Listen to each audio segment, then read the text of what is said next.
Hello, everyone. Hello, Istanbul. How's it going? We feeling good? Are we full of free beer? No? Not yet. Well, don't leave until I'm finished, and then you can have free beer, though I think the next talk is going to be quite interesting as well.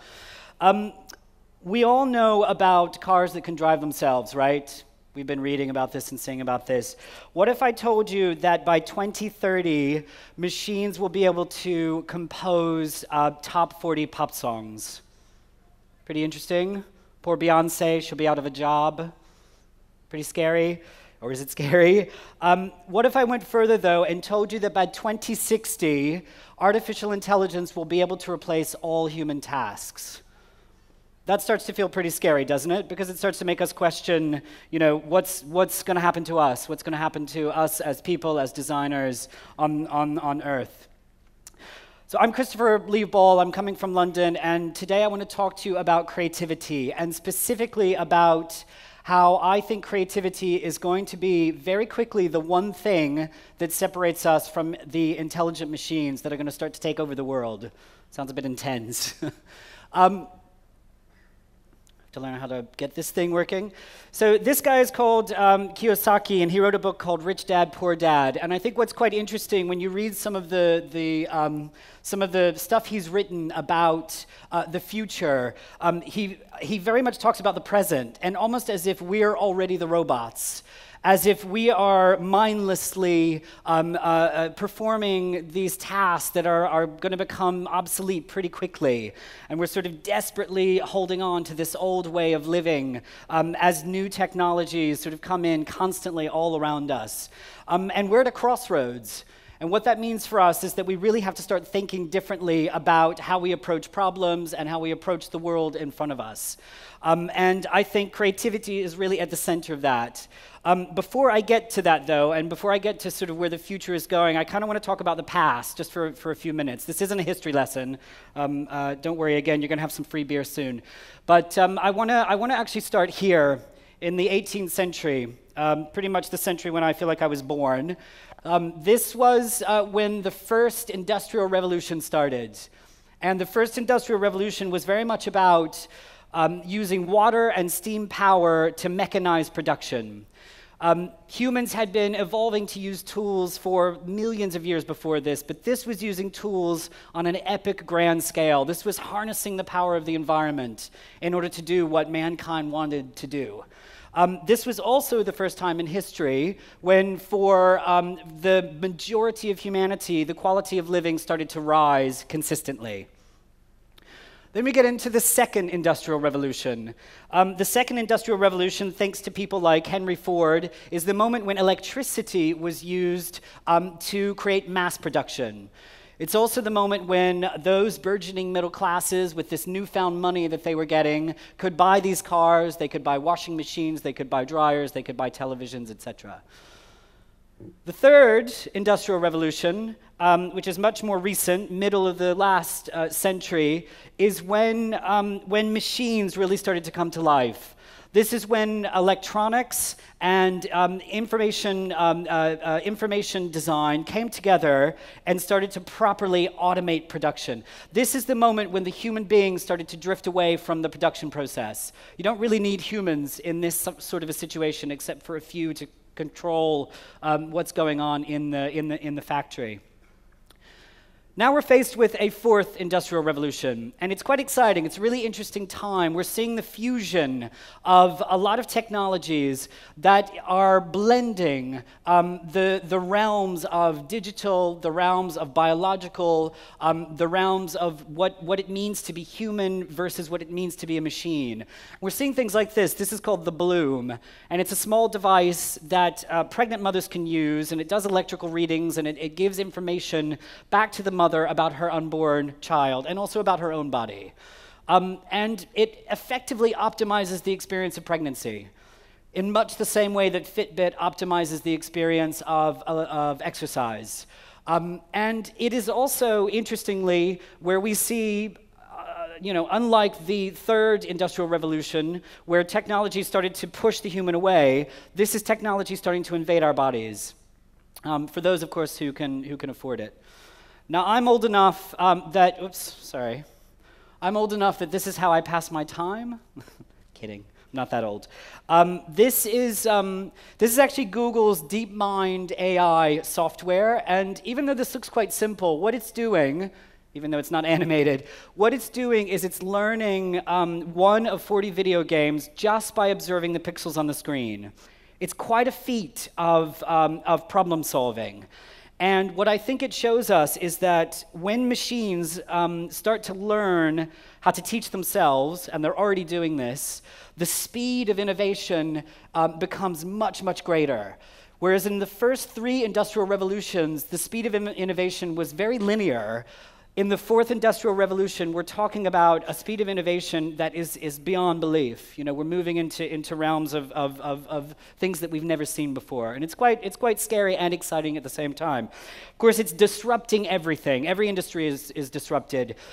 Entire systems from production to governance are being changed completely. You're going to see things like 3D printing potentially making obsolete wide swaths of mass production. You're going to see connected planes that, because every bolt and screw can report and monitor its own health, will save millions, if not billions, for airlines in flights being able to be in the air rather than on the ground in hangars. And what's going to happen is production prices are going to go down, costs are going to go down, efficiencies are going to go up, and the world is going to be a very different place. Now, the big question for us, and I think this is where we need to really start to think as designers, as creators, working in the creative industry, is who's this going to benefit, ultimately? In the first 3 industrial revolutions, it was easy. Everybody benefited. The quality of life just lifted for everyone. Is that going to happen in the 4th revolution? Not so sure. So far, it seems like the people who benefit are those who are consumers who have access to digital experiences and digital technology. You know, if we keep going that way, it feels like maybe the standard of living is not going to increase. You know, maybe with the loss of millions of jobs potentially, which is what this automation represents, all of the consumers that have been created hitherto to this point are going to start having problems. You know, we're going to start turning into a world that's very different than the one now.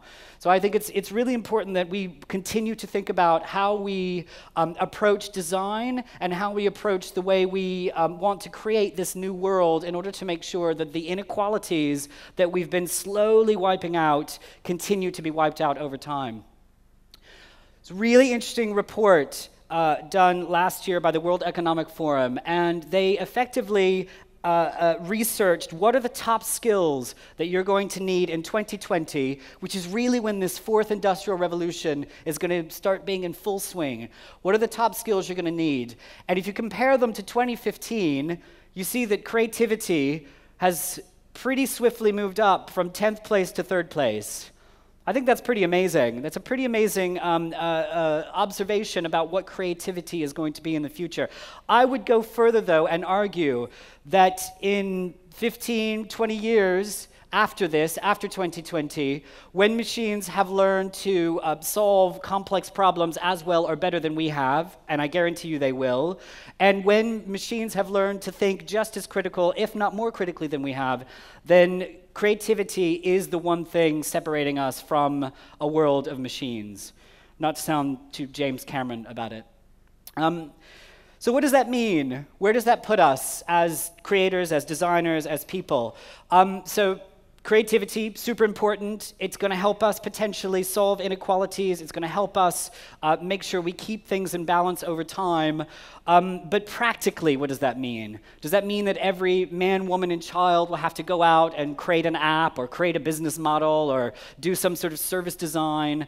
Probably not. Probably doesn't. And, you know, whether every man, woman, and child can do that, I'm not sure. There are a lot of interesting articles written about whether you can teach creativity to people.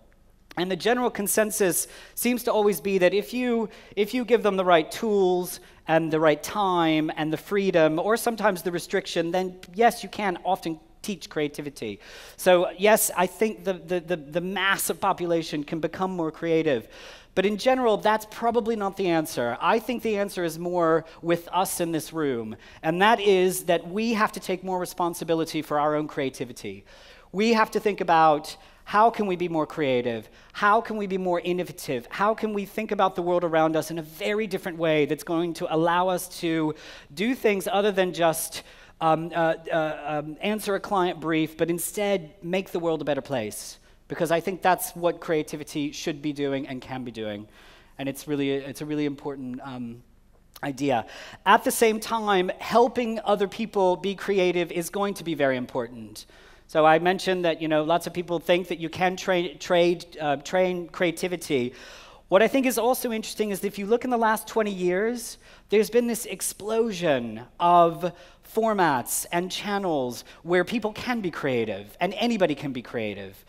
15, 20 years ago, if you wanted to create a movie, if you wanted to create a new business, if you wanted to do any sort of generally larger scale enterprise, it took a lot of time, it took a lot of money, it took a lot of energy. These days, anybody can be a YouTube star.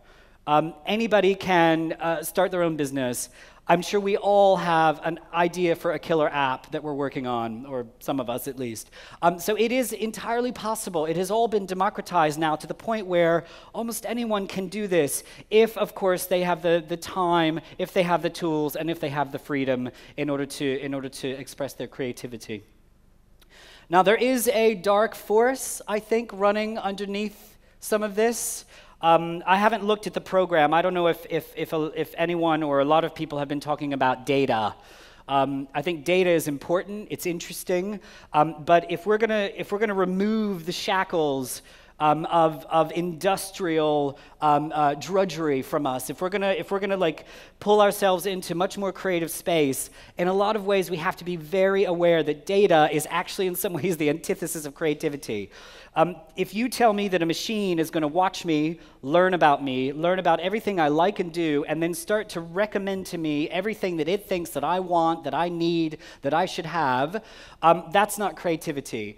That's actually pushing me into a hole where I can't escape. And we already see what data is doing sometimes nowadays with the effects it's having on elections. We see that it's creating these social echo chambers that it's very difficult for people to escape from. So I think data, it's important that we make sure that we keep that at bay when we're thinking about creativity. But let's stay positive here, and let's start to think about the future, actually. Let's think about what we're going to be able to do in the next 10, 20 years, or even maybe closer to now, that will allow us to be much more creative people.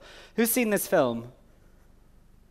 You should see it, Minority Report. It's actually really good. It's a little bit old now. I think it's like 15 years old. Why I really like it is because it actually shows, it's supposed to be, I think, 2056, shows Tom Cruise, just moving through spaces, using his hands to get information and to make interactions and all this. He's effectively working in a sort of interfaceless world. And it's quite futuristic. It was definitely futuristic, I felt, when I first saw it. But I would argue that these days you can actually create these experiences, pretty much from combining a couple of things together that we have available to us now. So when we think about what's the future is actually here. It's just what we're going to do with all of these interesting new technologies that will allow us to do some cool stuff. So for instance, if we were to take some sort of VR, AR experience that allows you to have a field in front of you, or perhaps more interestingly, when we get to the point where that experience, that piece of technology is much more intimate and much less obvious. This is a contact lens that actually reads glucose levels in diabetics. It doesn't actually put sort of cool things in front of your eyes, but you can imagine quite quickly that's going to happen. We're going to be able to have that in front of us. Remember Google Glasses? That kind of a thing, but not so ugly, not so unfashionable. Or at least, you can't even see it. When you take that and you combine it with something like the Mayo, not sure if you've seen this, but it's a really cool concept for how you can have a device on you and you can then interact with your world without having to have an interface. I mean, there can be an interface, but effectively it's an interfaceless experience. And you're also not technically weighed down by some device. You don't have to have the phone. You don't have to have the computer, the laptop, with you in order to do that. You put those three things together, or those two things together, and then boom, we're Tom Cruising. You know, we're in 2056 already. And what I think is really nice about this direction is that this is where design is going in a lot of ways. I mean, I manage a team of designers, UX designers, visual designers, and we're constantly talking about what's the future of design. And a lot of it is about interfaceless design. It's about how we move away from having to click and scroll and do all of these things, and instead it's just in front of you. When you want it, you access it, you take it away when you don't want it anymore, and then that's it.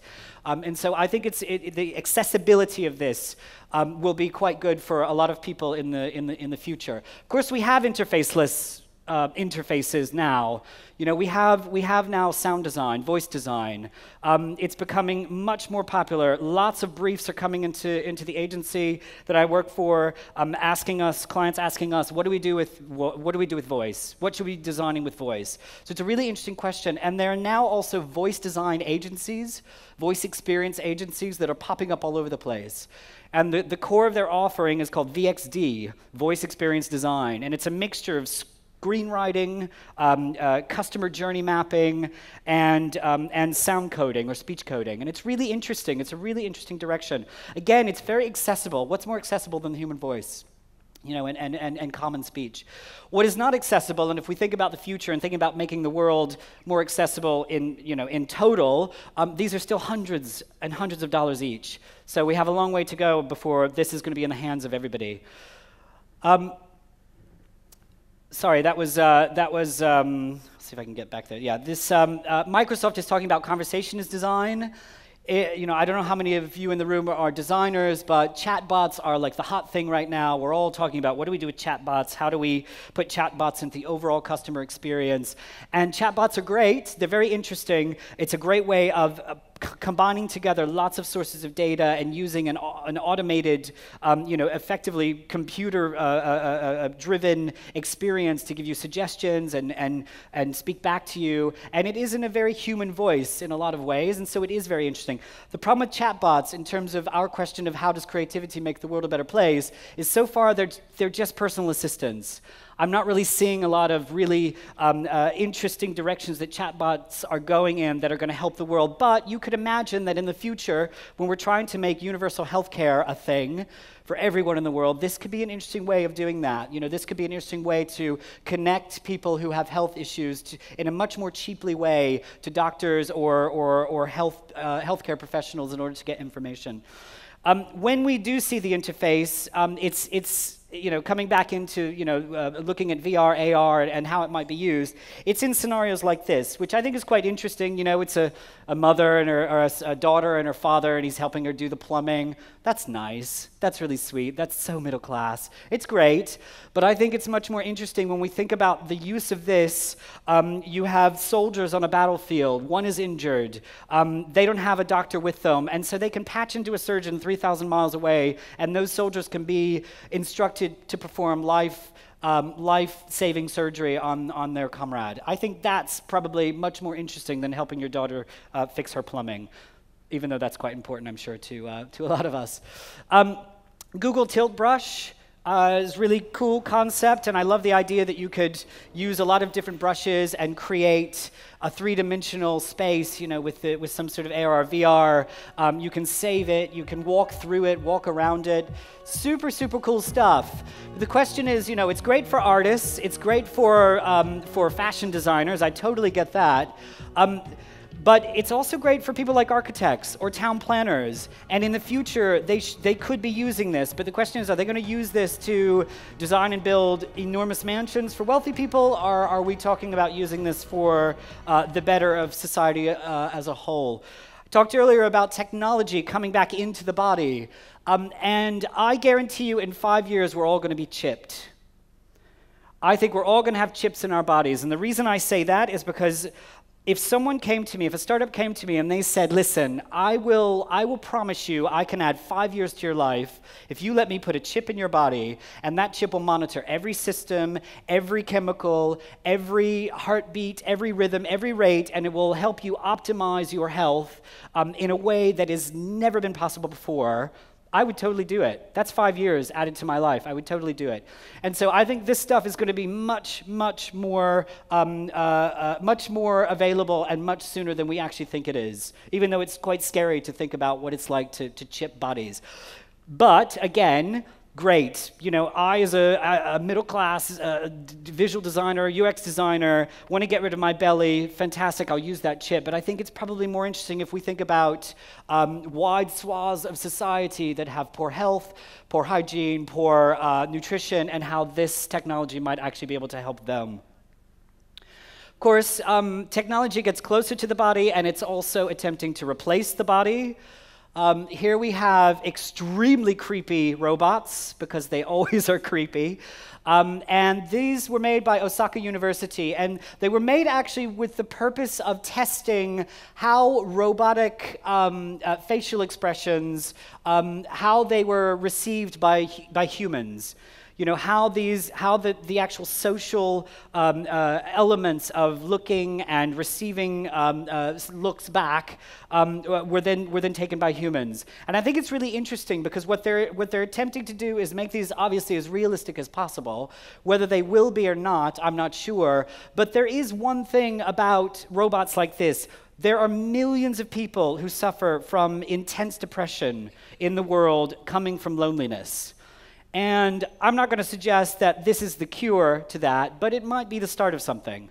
You know, when you're able to have an actual companion of some sort, you know, that isn't necessarily a human being, but comes close, I think that's quite an interesting direction. Still not there yet, but quite interesting.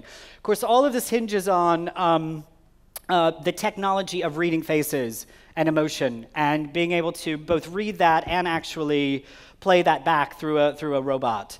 And there's a lot of cool technology that's doing that now, a lot of facial recognition. Google does a lot of stuff with this. And still in its infancy, it still needs a lot of work, but I think we're going to get there. I think eventually we're going to be in a space where all of that's going to come together. So I guess what I'm saying here is that as designers, as creators, we're going to get a lot more power very soon. And so it's very important that we use that power in the right way. Not to quote Spider-Man, but what does he say? With great power comes great responsibility. I think we need to keep that in mind. You know, we've got enormous technology that we're going to have to understand more and more of coming down the pipeline, and then we need to be even more creative, and we have to really think about that. That's future, but let's come a little bit closer to home. So what I thought would be interesting is just to show you one case study that with a client that I've been working on recently. A client you wouldn't necessarily expect to embrace creativity, but they have, and they have for very specific reasons, and reasons that I've already been highlighting here. It's actually AstraZeneca. So a relatively large pharmaceutical company. They've been around for hundreds of years. Of course, they manufacture pharmaceuticals, they make drugs. But they recognize that the world is changing, and their relationship with doctors and with patients is changing at a very rapid pace. And because of that, they have made a commitment to embrace creativity, to embrace technology, to embrace innovation, and make sure that they are at least giving it a go, to make sure that they are, you know, looking at it as a direction that they can be going in the future. A lot of things are happening in the background that are driving this as well. These days, actually, it's probably always been this way, patients always land in the doctor's office well into the situation where they have an ailment or a disease or what have you. They also often suffer these things through lifestyle choices, and so it's highly preventable. It's highly preventable what most of us are going to doctors to talk about. AstraZeneca also understands that scientific leadership is incredibly important in a world where we're losing rainforests, and where every small sort of biological company is being disrupted by even smaller ones. It's really important that as scientific leaders, they are able to actually help people both before drugs and after drugs, and doctors and physicians and patients, et cetera, et cetera. So scientific leadership was really at the heart of what they're doing. Of course, they want to put patients first. You know, a customer first attitude is always super important. And they're a pharmaceutical, and they want to understand how they can use digital to move beyond just being a pharmaceutical. So, that is the backdrop that they're working with. And what we created for them was essentially an innovation lab. And again, if you think about a pharmaceutical, an innovation lab makes sense for an R&D department that's looking towards innovations in medical breakthroughs. But this was very much an innovation lab that was looking at how do we use digital to problem solve, to respond to challenges. How do we identify challenges in the first case, and then we respond to them using digital, using really interesting new concepts and platforms. And the mantra was really simple. It's all about creativity. It's all about using creativity to help patients and doctors. And I've got a little video here that talks about what it is. Welcome to DIG. DIG stands for Digital Innovation Group, and it's a collaboration between Digitas LBI and AstraZeneca. We have a broad range of skills from two very different industries, digital and the pharmaceutical industry. DIG is based in East London, right at the heart of the UK's tech scene, and this is the DIG space. We bring digital expertise, so our group of developers, designers, and strategists. We also draw on AstraZeneca's deep expertise of the pharmaceutical industry. We've come together to try and solve some of the biggest challenges in healthcare. We're asking ourselves the question, how can we help healthcare professionals better work, connect, and learn? We also want to put patients at the centre of their healthcare experiences. How can we put them in the driving seat? Can we change their behaviour? And if so, how will we be able to do that successfully? We thought it was important to be in a separate location rather than in AstraZeneca, a place where we could encourage a different way of thinking. We refrain. The creative process is very different. Most processes start with a brief, but we actually start with a very complex problem. We then focus on solving that problem, even if it's not always immediately obvious on how to get there. This approach gives us the scope to experiment and think beyond a specific set of requirements. We sprint. One of the things we always tell people is that we work at pace, but it's true. Our creative process starts every 7 weeks with a workshop in which we unpack and rethink new challenges. We learn. We then take 2 ideas forward to be worked on for a short period of time. Only one of those ideas will ultimately be presented back to AstraZeneca executives. We build. They then choose whether or not they want to take the initiative further. If they do, it goes into a longer period of development, normally about a 6-month time frame. We share. The expectation at the end of this final stage is that a product or service will be in the market and being used by healthcare professionals or patients. We live in a world where patients have an increasing thirst for knowledge and access to information and really want to take control of their lives and manage their own conditions. Doctors are busier than ever before, but yet they still want to share, they want to learn, they want to connect with each other, and they want to teach. At DIG, we're focusing on creating sustainable products and services that really do benefit the lives of doctors and of patients. And we're not just focusing on traditional Western markets, we're looking across the world too. So that's been a really amazing project because we have been able to use really agile principles to come up with quick ideas, test them, decide whether they're going to work or not, and then throw them away if they're not going to work. So the process from coming up with ideas into maybe these aren't going to work is pretty quick, and we're not ashamed to fail. I know that's a bit of a cliche, but failing is actually quite good because it means at least we're getting ideas out there. And I think as an enormous pharmaceutical company, I'm really proud of AstraZeneca for embracing that. Creativity, of course, is at the heart of it, and also understanding the customer journeys for both the doctors and for patients. Very, very important. And we've worked on and launched quite a few interesting new concepts here. From things that help people to breathe better after 50 years of chain smoking, to concepts that allow people a better support system for the first 3 weeks after they've had a heart attack. It's all about helping people in the healthcare sphere without actually having to give them drugs. And as you saw in the video, we're also doing quite a lot outside of the UK, outside of Europe. One project is looking specifically at how we improve the patient-doctor experience in China. I have a video, but I'm going to go ahead of it because I think I'm going to run out of time. This is a really nice quote from the CEO of AstraZeneca when we presented some of the work. And I think what it goes to show is that this is creativity for good. This is really what I'm talking about. This is where we can take, even for a massive organization like a pharmaceutical, where we can take creativity and use it for the better of humanity rather than for just some smaller things.